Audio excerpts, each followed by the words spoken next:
Europe 1, 7h14. Le monde d'aujourd'hui demande un regard d'expert. BNP Paribas Banque Privée, première banque privée en France par les actifs confiés, vous présente les experts de 7h15. Thomas Soto. Nos experts sur Europe 1 pour la politique, c'est Alexandre Carra. Pour l'économie, c'est Axel de Taré. Pour l'innovation, c'est Anne Le Gall. Et pour l'Europe, c'est Alex Taylor. Bonjour à tous. Bonjour Thomas. Axel de Tarlé, quand vous êtes venu me voir cette nuit pour me parler du sujet que vous souhaitiez évoquer, j'avoue que les bras m'en sont tombés. Le nouveau propriétaire du Club Med a disparu, une disparition mystérieuse et inquiétante. Alors c'est un Chinois, puisque le club a été racheté l'an dernier par les Chinois. Exactement, le club a été racheté il y a tout juste un an par Fosun, donc un groupe chinois dont le patron s'appelle Guo Guangchong et il est introuvable depuis mercredi dernier. Et ce qui est très inquiétant, il doit probablement être en prison parce que la dernière fois qu'on l'a vu, c'était à l'aéroport de Shanghai où il a été arrêté par la police. En fait, le patron de Fosun tremperait dans des affaires de corruption. L'un de ses partenaires vient d'être condamné en Chine à 18 ans de prison. Et ce matin, la bourse chinoise nous apprend que la cotation de son groupe, la cotation en bourse de Fosun, a été a été suspendue. Donc le propriétaire du Club Med n'est plus coté en bourse.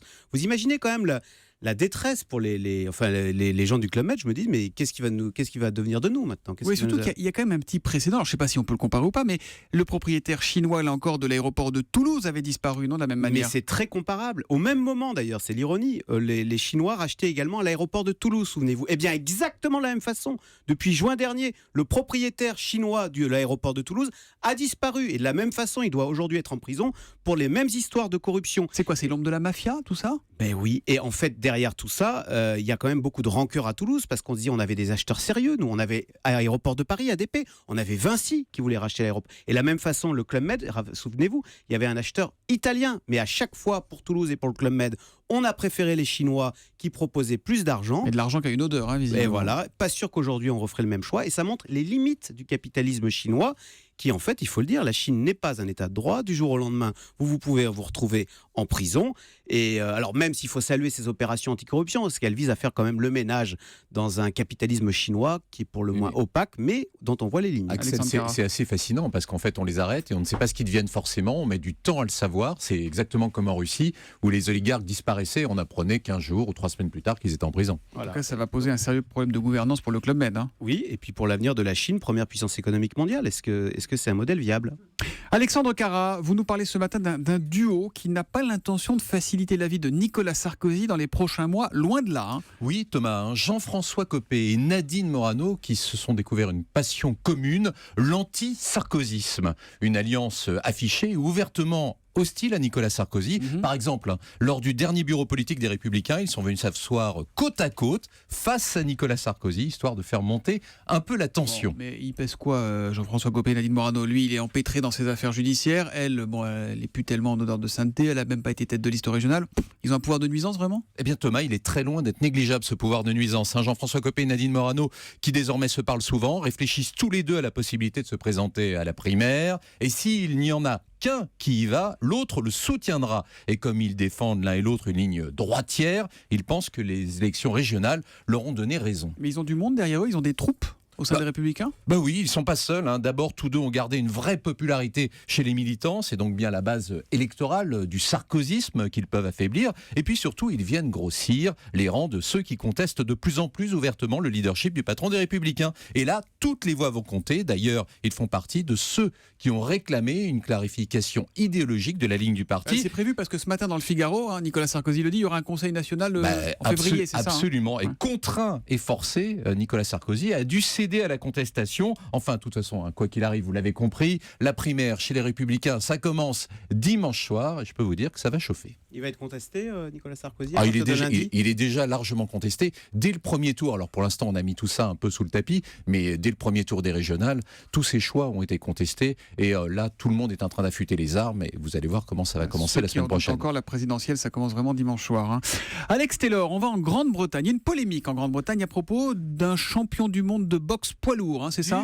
Du champion du monde. Excusez-moi, champion du monde de boxe qui s'appelle, j'aurais dû vous faire un quiz, qui s'appelle Alors là, vous l'avez sur ma feuille, quand même, Tyson Fury. Il porte bien son nom. Tyson Fury. Fury, c'est pas mal. Il a décroché ce titre le mois dernier du coup, il a été ajouté à la dernière minute à la liste des candidats pour la très prestigieuse personnalité sportive de l'année de la BBC le 20 décembre prochain. Mais cette semaine, sur cette même chaîne, il a fait des commentaires homophobes, disant que le diable doit se sentir chez lui dans un monde où les gays sont acceptés. Je cite.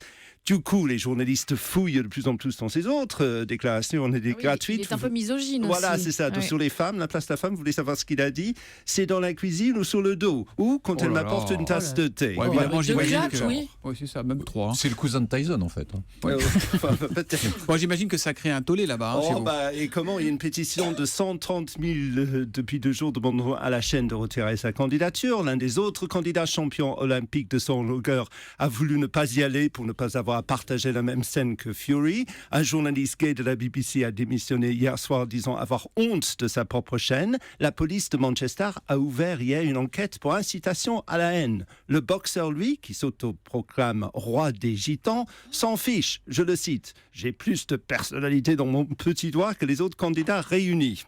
Mais il faut savoir, c'est intéressant, il a été défendu hier par le principal militant gay outre-Manche qui dit, je cite, dans une société tolérante, les opinions, même les plus détestables, ne doivent pas être soumises à des enquêtes policières, à moins que ce soit des appels à la violence, ce qui n'est pas le cas ici. Donc c'est intéressant cette polémique, je trouve. Qui pourrait être le sportif de l'année en France? Vous avez une idée, non? Teddy Riner, peut-être, non?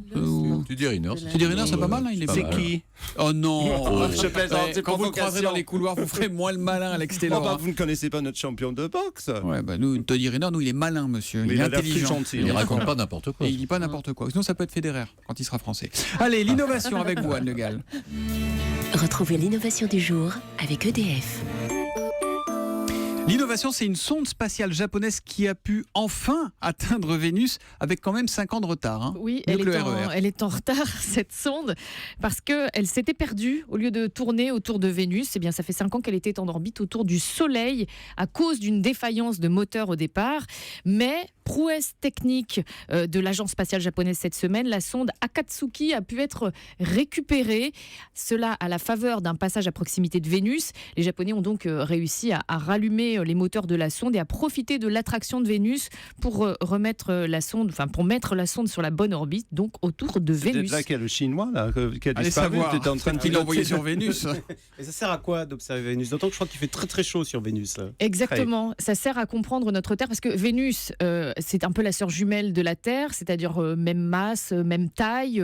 Elle est composée aussi des mêmes matériaux du système solaire, sauf que voilà, à un moment de l'histoire, leur histoire a divergé à un moment et Vénus s'est réchauffée. Il fait aujourd'hui 430 degrés à la surface de Vénus et en essayant de comprendre ce qui a mal tourné sur Vénus, eh bien, les scientifiques espèrent aussi mieux comprendre l'avenir de notre atmosphère à nous, et notamment dans un contexte de réchauffement climatique.